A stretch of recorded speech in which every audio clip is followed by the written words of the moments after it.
আজকাল যে আমরা মসজিদে যাই, সেখানে কি আদৌ ঠিকঠাক নামাজ হয়, বা আদৌ কি সেটা আল্লাহর ঘর আছে?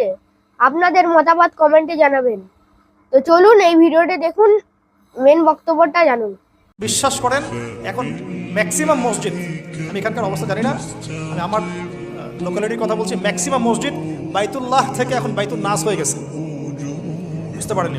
বাইতুল্লাহ মানে আল্লাহর ঘর, যেখানে আল্লাহর বিধান চলবে, আল্লাহর মতো আল্লাহ যেভাবে সন্তুষ্ট হন সেই নামাজ চলবে। এখন চলছে বাইতুল নাস, মানুষের সন্তুষ্টির নামাজ, মানুষের সন্তুষ্টির নামাজ। মসজিদ কমিটির অনেক মসজিদ কমিটির সভাপতি সব সুদখোর, ঘুষখোর, দুর্নীতিবাজ ভর্তি। ইমাম সাহেব কিছু বলতেও পারে না, বেচারা কি বলবে, বললেই তো চাকরি শেষ।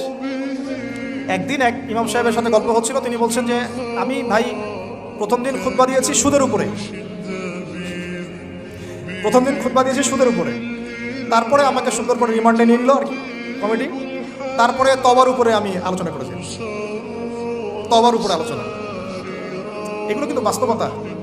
বাইতুল নাস হয়ে গেছে মসজিদগুলো এখন। আপনার মতামত, আপনার লাইক, আপনার শেয়ার আমাদের কাছে খুবই গুরুত্বপূর্ণ। তাই সঙ্গে থাকুন, সাথে থাকুন, পাশে থাকুন।